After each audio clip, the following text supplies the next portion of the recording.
From the New York City area, welcome to the Badass Counseling Show, where the master badass himself, Sven Erlandson, takes you deep and gives balm for the soul, baby.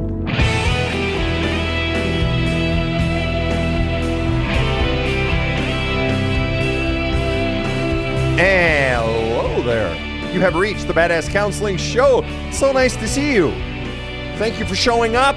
Along with so many listeners checking in right now, live from around the world, we have listeners in from as far away as Australia that have already checked in and are listening. We've got them in Northfield, Minnesota. We've got them in Toronto. We've got West Texas being represented. We've got listeners from around the world, and it's great to have you all here checking in for another episode of the Badass Counseling Show, Lightning Round. My name is Sven Erlandson. I am the host of this terrific show that we get to enjoy being with you on and answering your questions. And I'm joined by my team. I've got Casey, who is in the booth this evening, and I've got Rob the Rocket sitting next to me. Rob, what say ye? Hey, Sven, I'm doing fine. I'm reading a book came out about 12 years ago, The Obstacle is the Way. It's about stoicism, and you have to be stoic on this show because we hear a lot about obstacles and challenges. And the thesis of the book is every challenge, every obstacle is an opportunity to grow and to do better and to overcome it and to improve. I like it. It's good. Old philosophy still works. There it is. There it is. All right. Well, on that note then, let's dive right in. I've got Wendy Potter on Facebook saying, I'm 60, starting to date. He checks all the boxes, but no chemistry. Can that be doable? Let me tell you a very, very, very brief little story. One of my brothers, his first wife, when she first met him, she did not think he was cute. She did not find him attractive, one of my brothers. She would flat out say it to his face and everything. But that particular brother was charming and so forth. And they had many years together and they had kids together and so forth. But then as time went on, she said, I began to see him differently. I began to find him more attractive. And for her, she began to see him, literally use this word, I began to see him as kind of like Robert Redford kind of looks. Of course, I never saw him as more than, looking like the crack on my ass, but that's how brothers always see each other, right? Anyway, now they eventually divorced, so I don't know what the hell that means. But the bottom line is, can a person's feelings towards a person change over time? Sure. Generally, my instinct on that particular question is no, there's no chemistry. But what you've got to ask yourself is what am I feeling right now? What am I wanting out of my life right now? Because sometimes what we're wanting at this stage of life isn't what we're wanting when we were 30, when we were 20, when we were 40. And the bottom line is, what if you were simply to allow yourself to feel what you feel right now and let that be? And just be open and honest with this person. Don't lie, just tell the truth. I don't have the chemistry. I'm enjoying your companionship. Clearly, it sounds like he's a very nice man and check all the boxes, and I'm willing to move forward with you, but there is no chemistry, and I'm making no commitment. I'm not going to use you, and I'm going to be straight up. I started doing that when I was dating back in my 30s, and I told any woman I dated, I told her everything, literally everything. Told her what I wanted sexually. I told her all my insecurities. I just put it all on the table. And oddly enough, for those women, it was kind of an aphrodisiac. It was like an attractive thing for the woman. Do you want to know why? At least for women, the idea of knowing where she stood was more attractive than getting everything she wanted. Now, it may not be the case with this guy. Just tell him the truth and hold to your truth. But just put your truth out there, see where it lands. But as long as you are living the truth, the answer isn't outside of you. The answer is inside of you. So flesh out all your feelings and then ask yourself, what am I feeling like today? And be honest with them from day to day and week to week. And then you won't go wrong. And your own instincts will tell you if it's time to leave and when it's time to leave. And then just be honest about that. Just don't diddle around. Don't slow walk and say, oh, maybe this or bullshit that, bullshit. No, just be straight. And if you're done, then just say, okay, I'm done. But if you're holding on because you're afraid that something better won't come along later, then you're using him. Don't do that bullshit. That would be fucked up if somebody did that to you. If you know it's not there, then let it go. okay? But if you're enjoying his company for now, then let it be so, but be honest. All right, next question. This one is from Tears X, Tires X, okay? And this is on TikTok, who says, my brother won't talk to me because he claims that I traumatized him 20 years ago when we were teens. Okay. He claims, are your words. So obviously you disagree with him. Okay.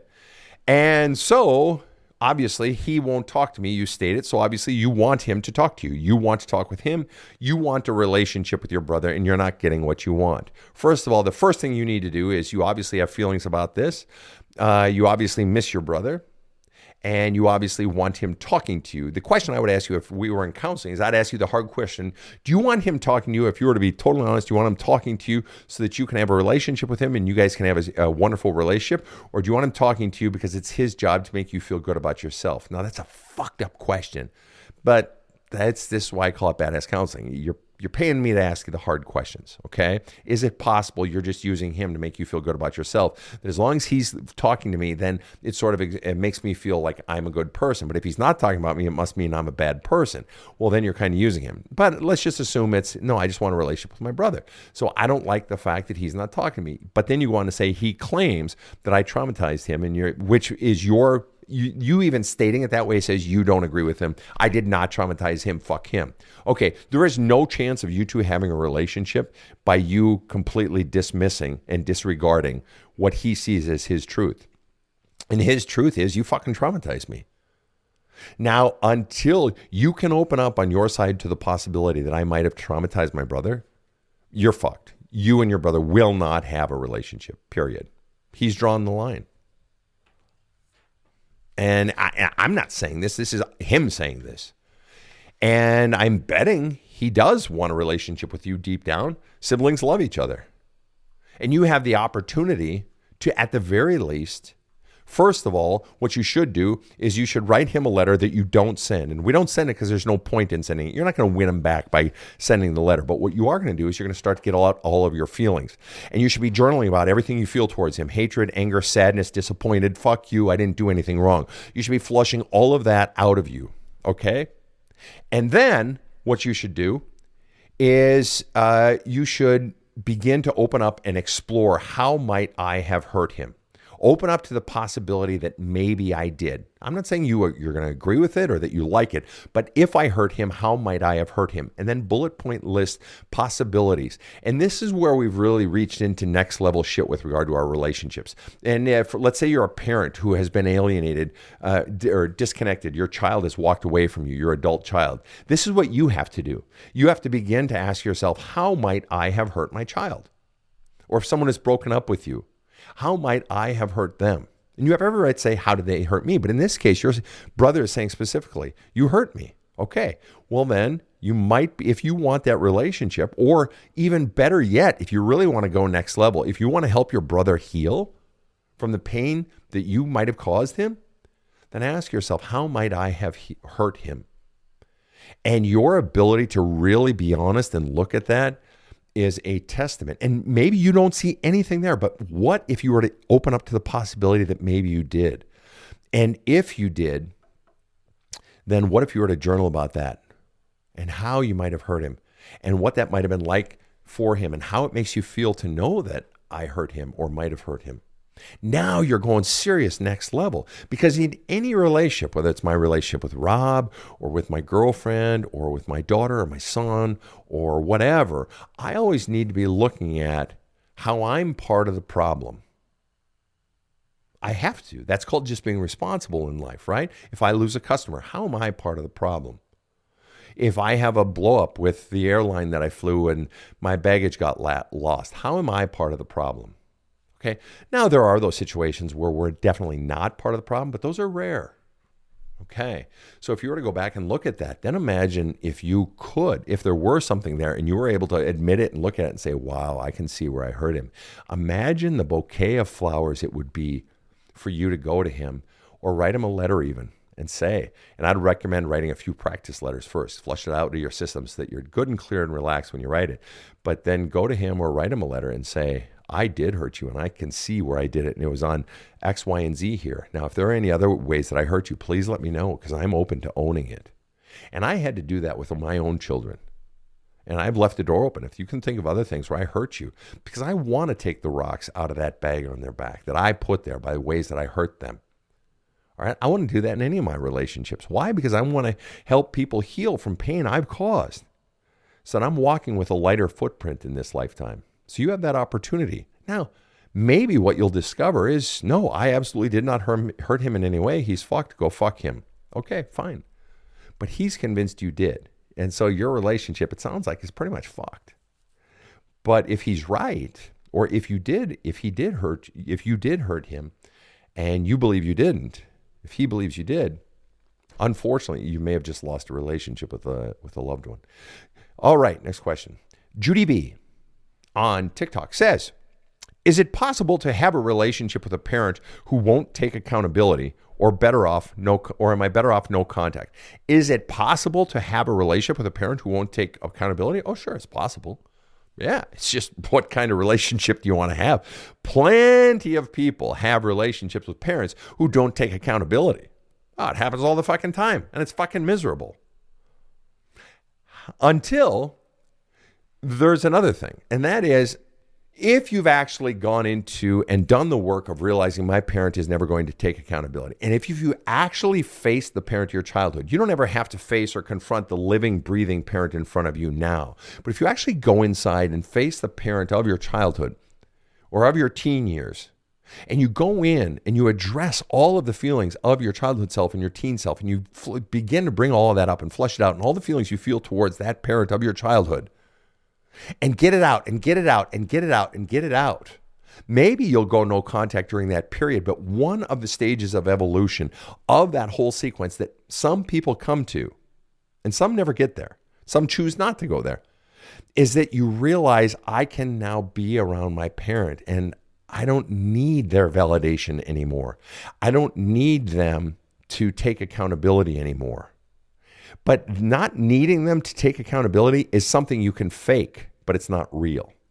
But when you can actually do it and it's real, it's just a higher order of functioning because you've actually done the work to get there. Where you realize they're just not going to do it. And I guess I realize I'm okay with that. I'm okay with that. Or, you know what?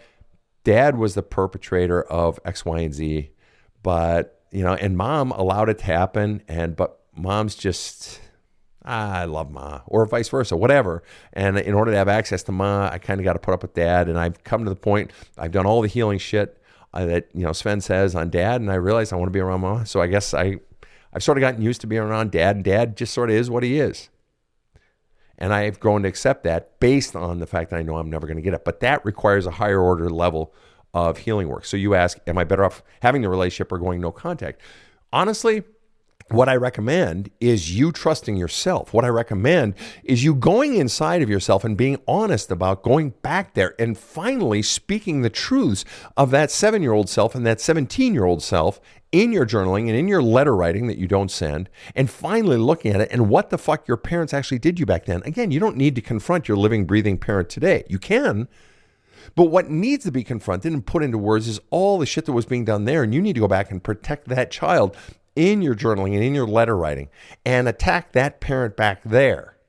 And then decide, after you're flushing all that out and looking at all of those realizations and all of those truths, then decide what sort of relationship you want to have with your living, breathing parent today.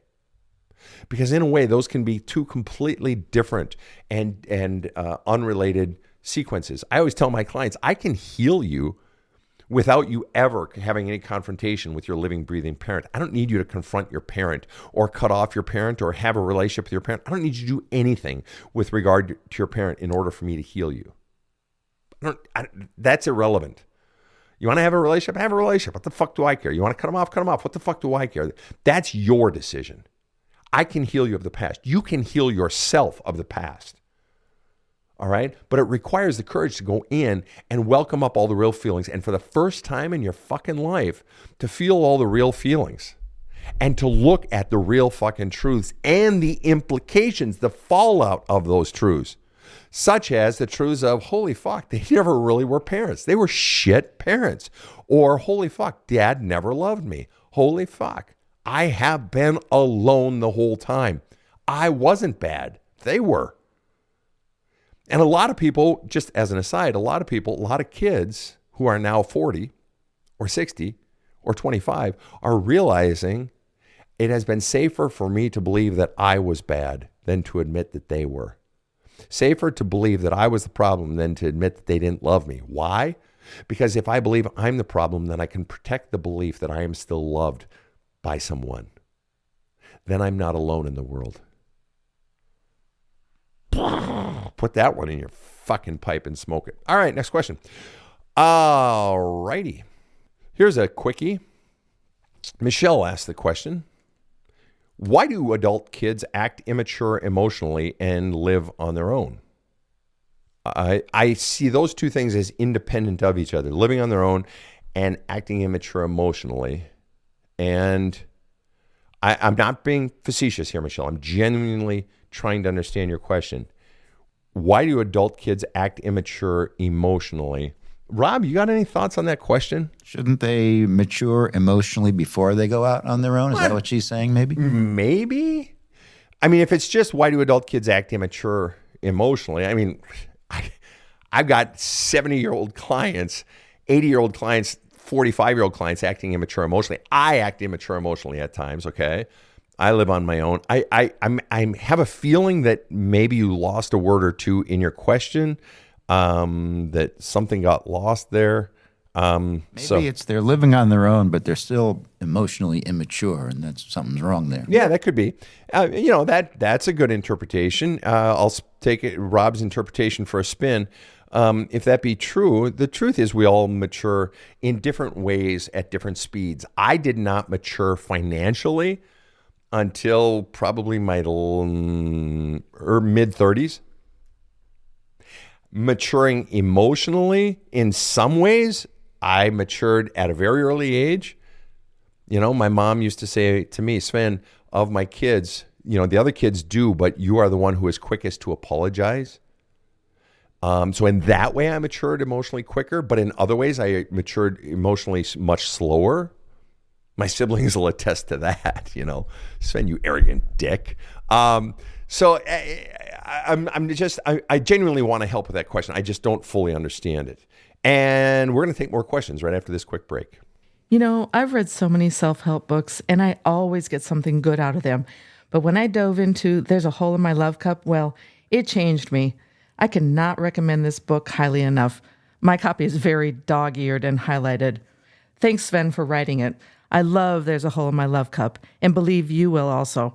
Order your copy at badasscounseling.com. This show provides soul counseling intended to entertain and inform and is not medical advice.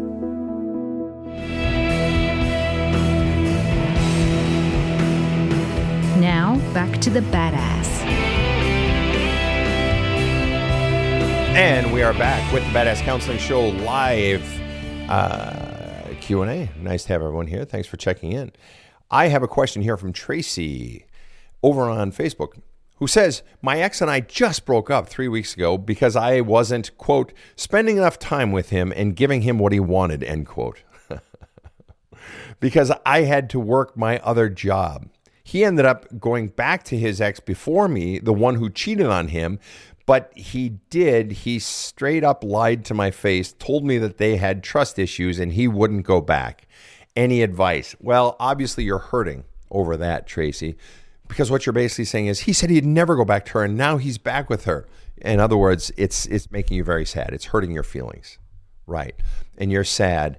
And why would he ever go back to someone who cheated on him? I don't understand. You're trying to make sense of it. And the bottom line is that he wants someone who's going to give him attention. And he wants someone who isn't you. And he wants the next thing. And he wants, and it's all about him. And he's not there in the relationship with you. He's not understanding that you are working more. And so your heart is hurting right now, Tracy, and you're sad. and you're missing him, and you're trying to understand why he doesn't want you anymore and why he would want somebody who cheated on him. And you're feeling very hurt and let down and alone and afraid and lied to. And so in this case, all of that stuff needs to come out of you. I would strongly recommend that you write him some letters that you don't send. Don't send those letters, Tracy. Don't send those letters. Because if you don't get all these feelings out of you by writing these letters, you're going to keep holding on to him. And what that means is it's going to be very easy for him after he's gone and fucked her a few times, if we're being really honest here, after he's gone and fucked her a few times or spent a few months hanging around with her until he realizes he's sick of her, he's going to come and he's going to want to fuck you. Both sexually and fuck you over, okay? And he'll probably be fucking both of you at the same time if he can get away with it, because he seems like that kind of guy. And the reason you're going to do it is because you still have feelings for him. And the way you short circuit that process in advance is you get all those feelings out of you in advance. How do you do that? You write him letters, love letters. Anytime somebody has powerful feelings in them, you get those out and then you start to think clearly. We had a woman on the show that we did a counseling show right before this lightning round episode, and she had small children who still love their father, but the father had to go to jail and is cut off because he was beating the children and worse to one of the kids. And the children still love them. And, you know, what I was trying to tell the mother is that basically the more those children get their feelings out of them now, the less they will remember him and the less they will hold on to him as he rots in prison for the things that he did to one of the children. So it's good to get all the feelings out, because the more we get our feelings out of us, the less we hold on to people who are bad for us. Next question. Yes, sir, and that's the second time today we heard about a guy complaining that his partner was working too much. I mean, I would say, dude, take the win. You know, split the expenses. What's the matter with you? Yeah, you know, maybe help with laundry at the very least. All right, here we go. I've got Jonathan asking this question. Obsessive and compulsive behaviors that I go through and not too sure if my therapist is helping me. It's almost like he's my friend, and I deal with a lot of trauma in my inner child, and both my parents were alcoholics growing up as a kid, so I deal with a lot of behaviors. I'm in recovery right now, and I have about 2.5 years clean from alcohol and drugs. Holy shit. 2.5 years raw dogging from alcohol and drugs. Holy cow. That's impressive, Jonathan. That right there, dude, you're badass. I'm turning into the best I can. I write my steps in Narcotics Anonymous, and I have a sponsor, but I still deal with the old behaviors from my past, and my defect character always comes back. I'm assuming you mean default character always comes back. And so you're sort of wondering, what the fuck should I do, right? Because you keep sort of rubber banding back to your old self, right? You're being driven. Fundamentally, the reason you were doing all the fucking drugs and all the alcohol, man, is you were running from all that shit inside. You weren't running from shit outside of you. You were running from shit inside of you. And since you put down those things that couldn't numb you from all that shit inside of you, the pain, the fears, and the bullshit beliefs you were taught to believe about yourself, Jonathan, that shit is fucking chewing at you, man. And you're doing your steps, your anonymous steps, but those... And that's good. And I'm all in favor of, you know, AA and NA and all that. I really am. And those were fundamentally designed by a clergyman. A lot of people don't know that, by the way, by a priest. Anyway, so I am all in favor of that, and they do help and so forth. But to your point, you nail the point that I deal with a lot of trauma in my inner child, and basically my therapist isn't taking me down there, isn't pushing me hard enough. Dude, you need to read the fucking book. There's a hole in my love cup. It is designed to take you down there, right down where you need to go. It is designed to heal the inner child. In fact, in the field of inner child, it was 64 weeks in the top 10 bestseller list, hitting as high as number 2 on that list for 64 weeks. And you get it on the website, but you got to do the journaling exercise. The exercise is in the book too. But the bottom line is, until you heal those core beliefs, it's not even the pain. That's important too, getting all that pain out of you and the fears. But it is ultimately the core beliefs you were taught to believe about yourself. That's what you're running from. Because you fundamentally, the general food group is you had your existence invalidated. Your worth. You were taught that who you are doesn't matter, that you aren't good enough, that you aren't lovable. And that belief system is still down in there. That's what the booze and the pills and the, speed and the weed and whatever else, that's what it was all for, to help you run from that. And we just substitute something else, overworking, overparenting, whatever it is, until we heal that shit. And you're waiting for something to come along and heal it and confirm your worth. And the way you get those bullshit beliefs out of there is going down in there, because fundamentally, that belief that you don't have worth, it was the biggest lie ever told in your life. Because you are a fucking beautiful child, man. You were this sweet, fucking cute, rambunctious, smart as fuck, creative, cute as a button, big cheeks, little fucking 4-year-old boy. Snotty when he didn't get his nap, steal a little extra cookie if you could. You were a beautiful boy. There wasn't a fucking thing wrong with you. But you were taught to believe that you were unlovable. There is no child that is innately unlovable. So you were taught that lie, and the child believes it. And you were either taught it explicitly, or you were taught through neglect, or you were taught that through criticism, or you were taught that through being dominated or micromanaged or whatever it was. Silence. And you still believe it. And there ain't a goddamn thing wrong with you, but you still believe it because that child was taught it. So you need to go down and heal that inner child. And you got to do it on your own, because your therapist isn't pushing enough. I'm sure they have every good intention, but you can do this shit on your own with the right tools. And that's what that particular book is for. Start with that one. And you can get the workbook too. There's one. It's all on the website. And then you can go to Badass Wisdom after that, et cetera, et cetera. But start with that book, dude. It'll kick your ass. But just go down deep, and it's there. And it'll walk you through the healing process. All right, next question. Norwegian Serendipity Art. Great name. All right, says, what does a healthy sibling relationship look like?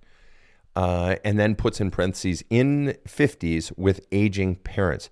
And what an interesting way to state your question, Norwegian, that in a question about sibling relationships, you state your age. That would make sense in the question. But then you state with aging parents.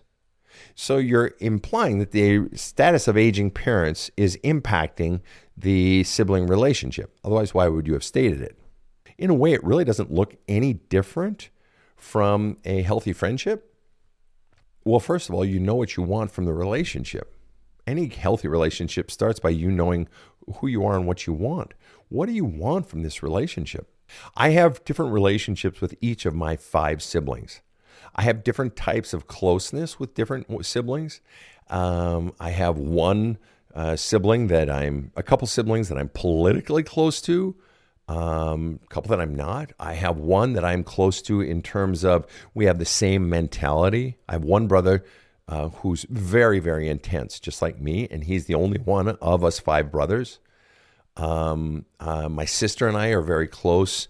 And one of my other brothers, in terms of our strong sort of religious leanings, I was a clergyman. I'm not so religious anymore. She's the only sibling who has read all of my books, and she's very close with my girlfriend. My girlfriend calls her her sister. So I have different relationships with each child, but in a way, you have to ask yourself the question: what is the relationship I'm wanting? But then you put in the word healthy, and healthy really means, is this person treating you with respect? Are they treating you with kindness? Are you holding, not only setting, but are you holding your boundaries? And you're saying, well, they aren't honoring them. Yeah, but at this point, it's up to you to hold them. And if they aren't holding them, then you take a step back.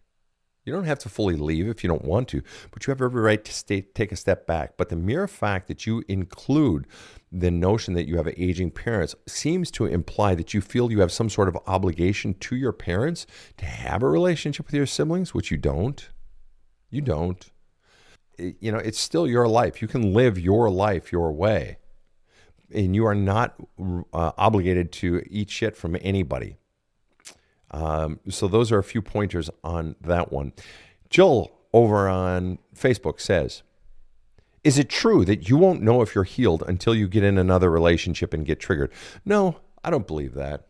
The way you'll know you're healed, Jill, is your energy is different. You're lighter.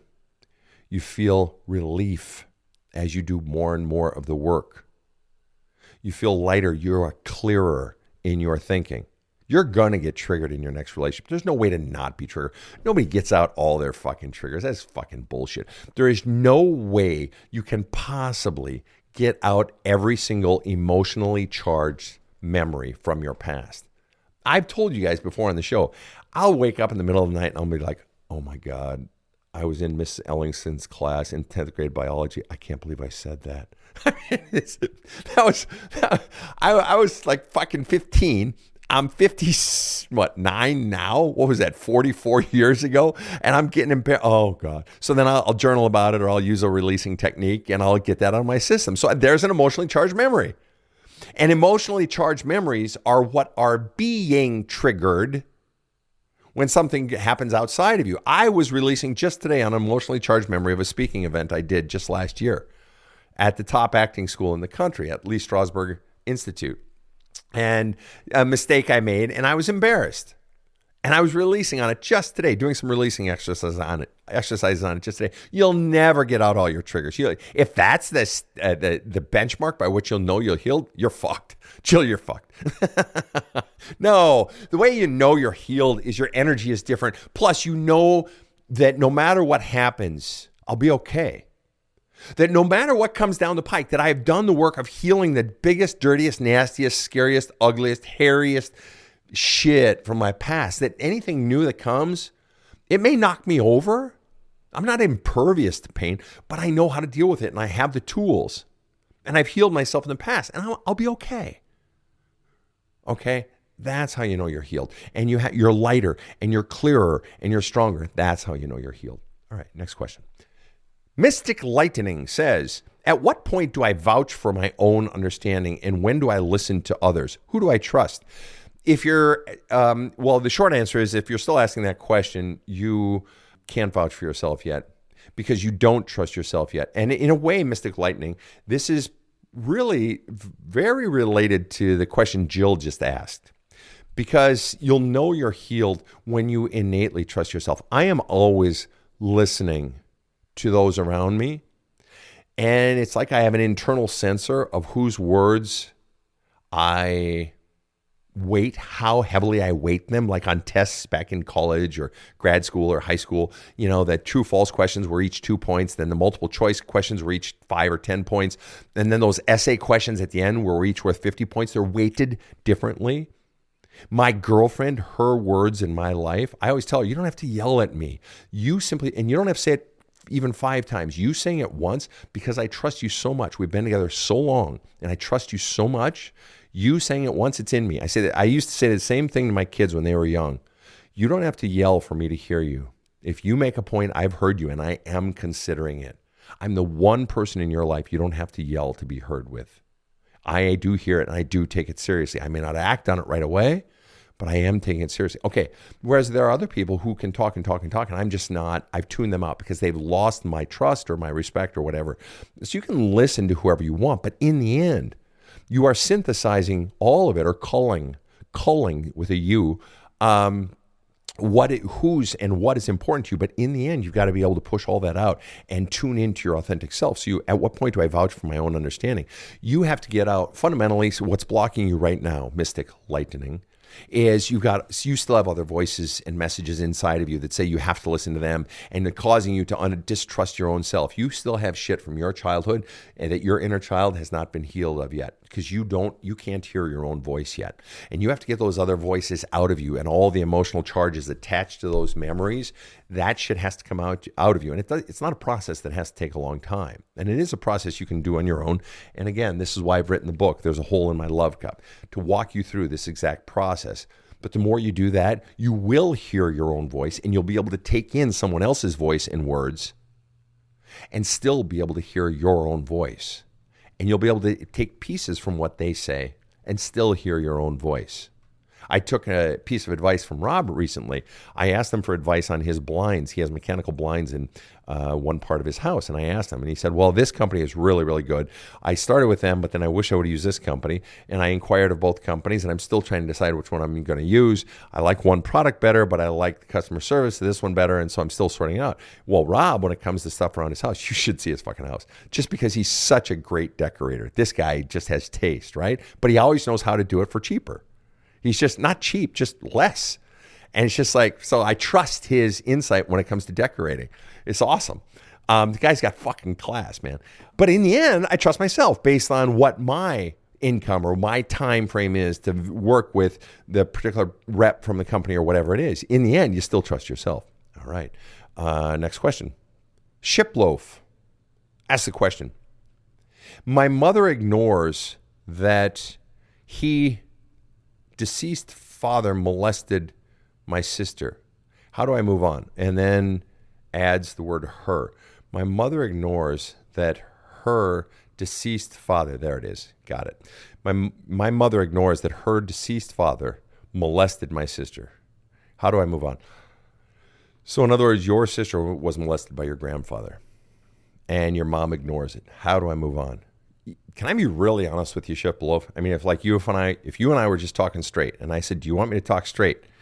And you said, yes, I want you to talk straight. Oh, she follows it up by saying, I have a minimal relationship with my mother because of hurt from my childhood. Okay, so your mom hurt you from your childhood, and now you have this added piece that she basically ignores the fact that her dad molested her own daughter.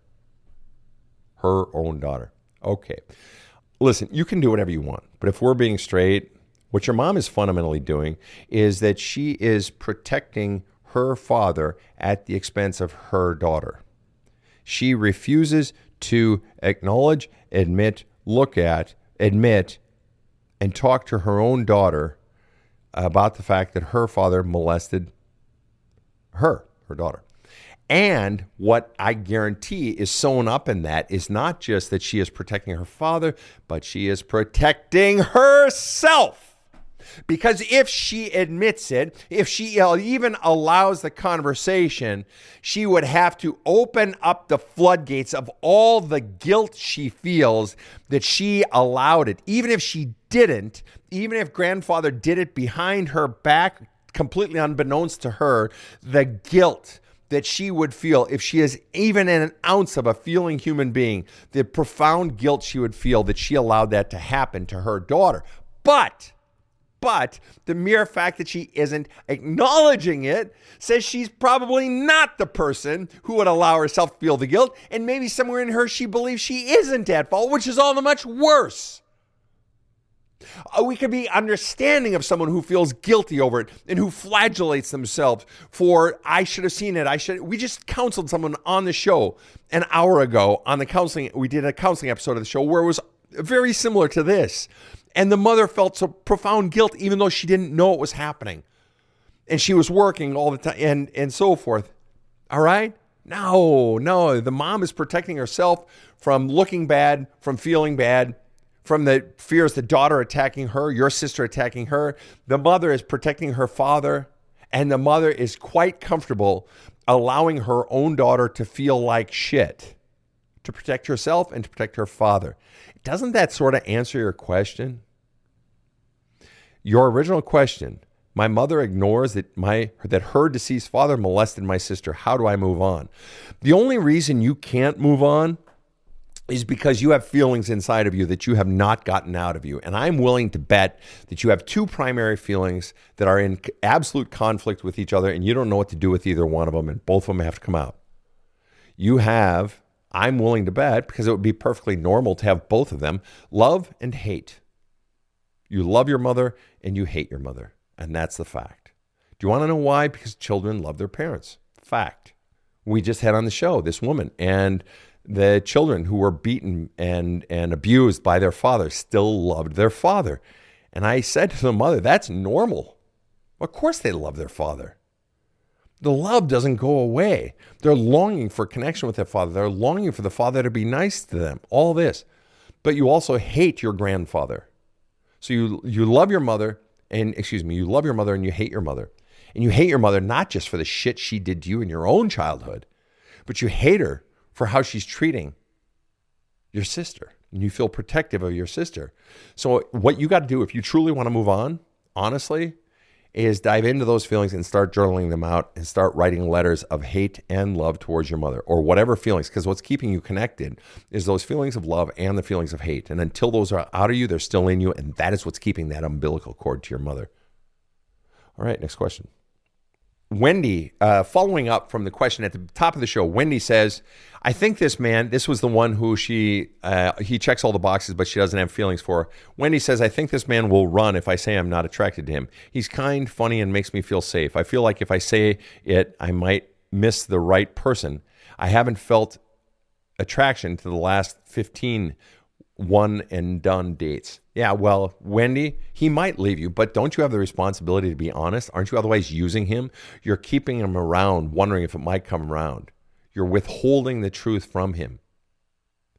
And why have you, and if you haven't felt attracted to the last one and dones, can I be honest with you? It was 10 years between my second divorce and when I met the woman now that I've been with for 10 years, or 12 years.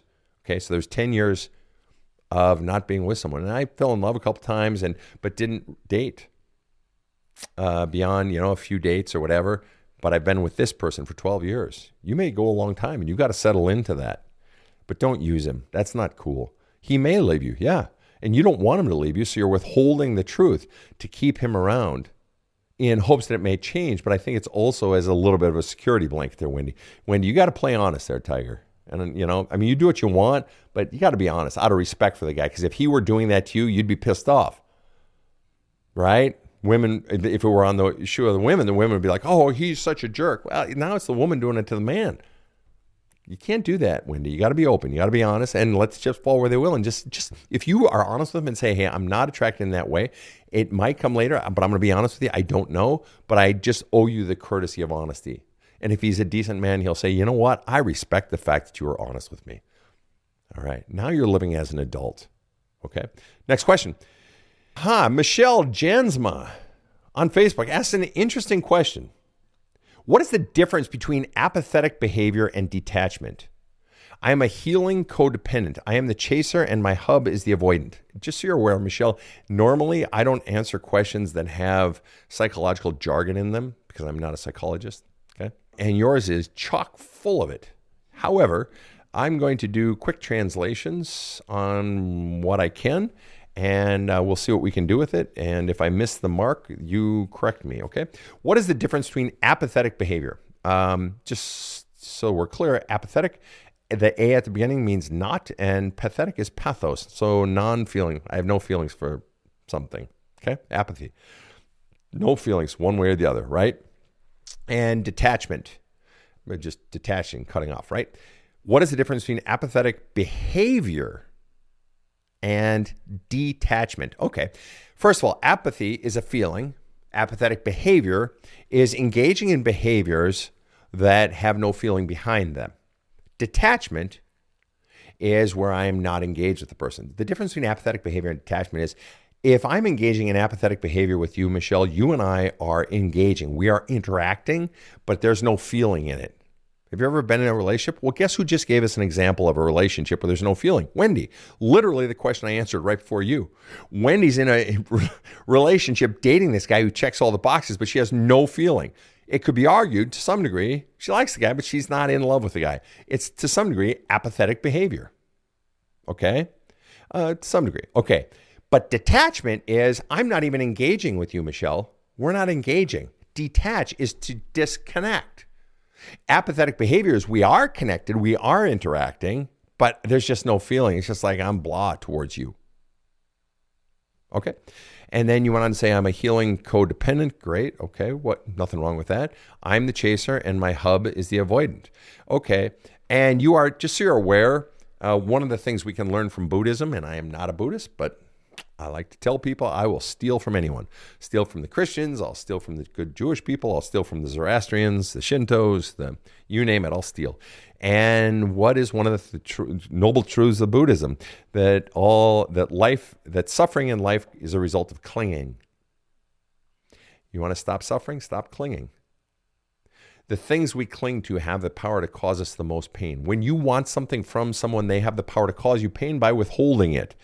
What you're fundamentally saying, Michelle, is that you're not happy in your relationship with your husband. All that psychological jargon is you want him, he doesn't want you, he's detached, he's just disconnected. He is basically showing apathy towards you and you want him to want you. I want you to want me. I need you to need me. Yeah, that one. Kinks? No. Who is it? Rob? Cheap Doesn't know. trick. Because Rob knows all this shit. All right. Anywho, how, bottom line is you want him to want you, and it's causing you pain because you're clinging to something. And you want something from him, and he doesn't want to give it, or he just doesn't feel it for you. Obviously, you use the word apathos, and he has no pathos for you. And that's just the fact. And no doubt this has been going on for quite some time.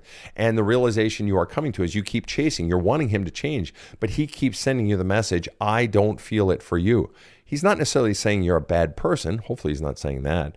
But basically, he does not have those feelings for you.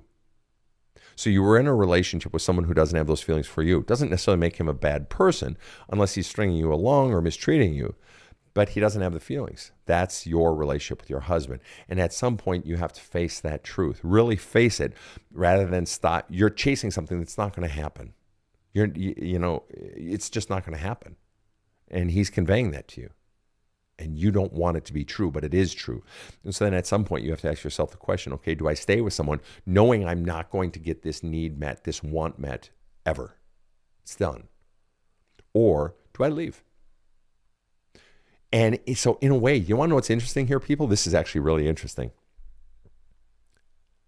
You have to ask yourself, are you going to engage in apathetic behavior towards him, or are you going to detach? Because he's saying, I am apathetically connected to you.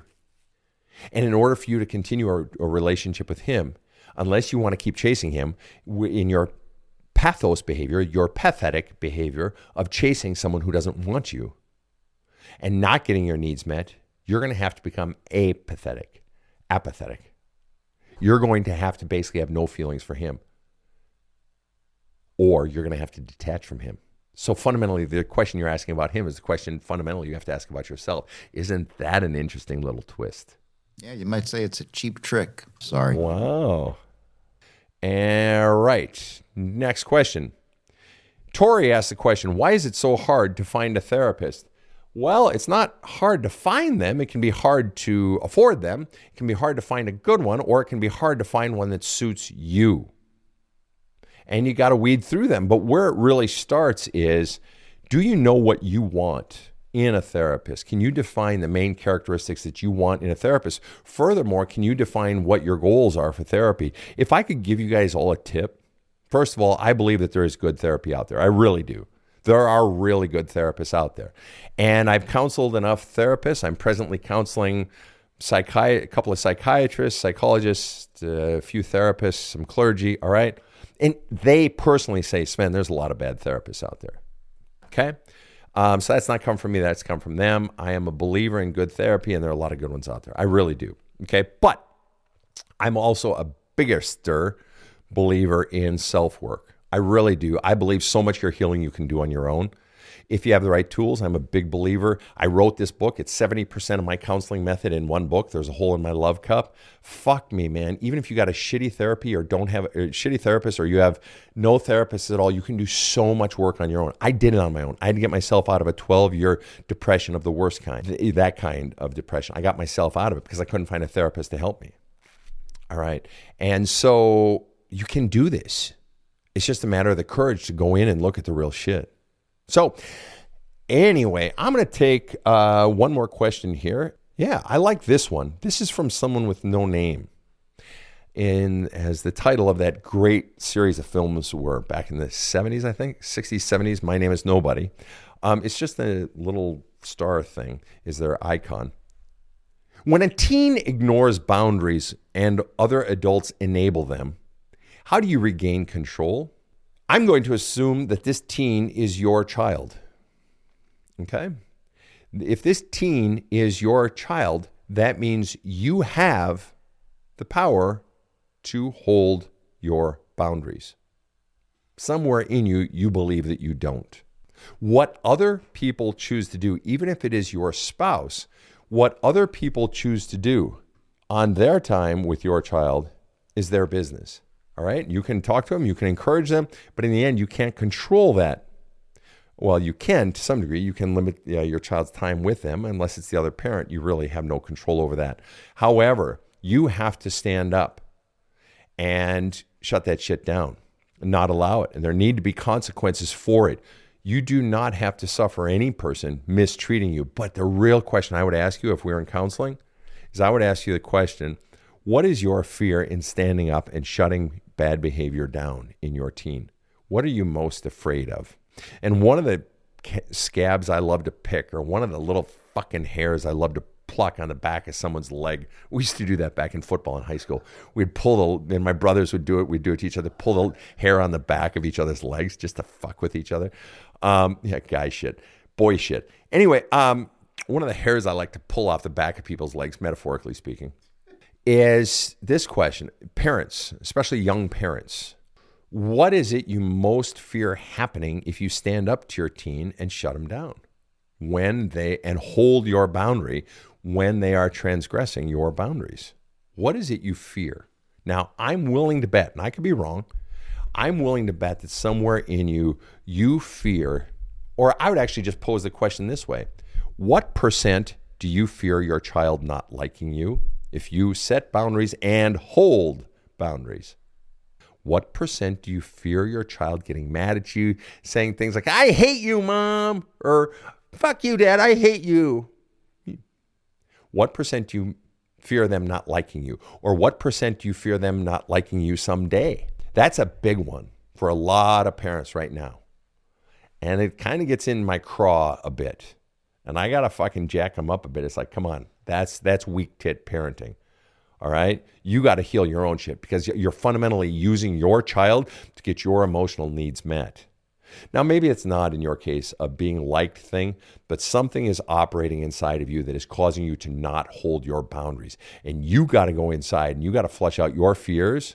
Maybe your spouse is turning on you and saying, don't be such a pushover. Or maybe your spouse is ganging up on you, but you got to get out your fears and your pain. You got to find your strength, because if you allow your child to treat you this way, then you are likely allowing other people to treat you this way. And this is a life of misery. But on top of it, you are conditioning your child that it is okay to walk in the world this way. So that means you are setting your child's spouse up someday for a shitty life. You're okaying it. You are setting your grandchildren up to be treated like this potentially. You are okaying it. This is on you now. So it's kind of a big weight. But this is what parenting is. This is how powerful parenting is, that the reverberations are felt from this for echoes. It echoes for generations. And you have the power to change it.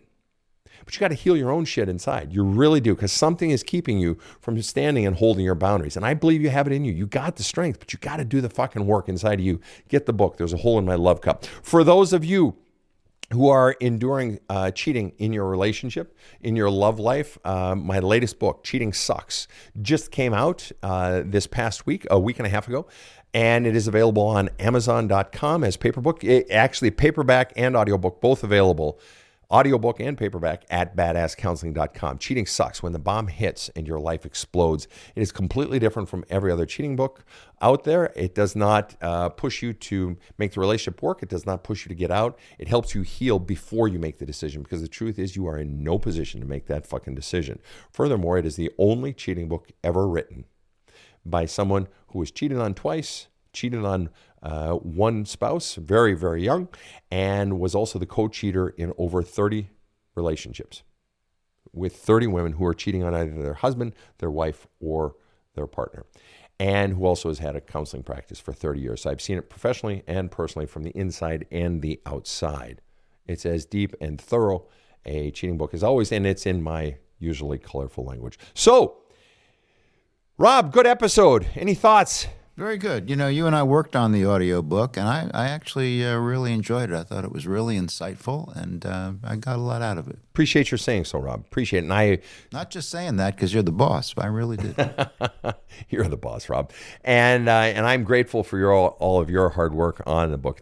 All of our audio books, all of our audio work, all of the podcasts, all of our commercials, everything are a result of Rob's diligence, hard work. None of this would be possible without Rob. Can't say I've read all your books, but I've heard all of them. Yeah, you have heard all of them.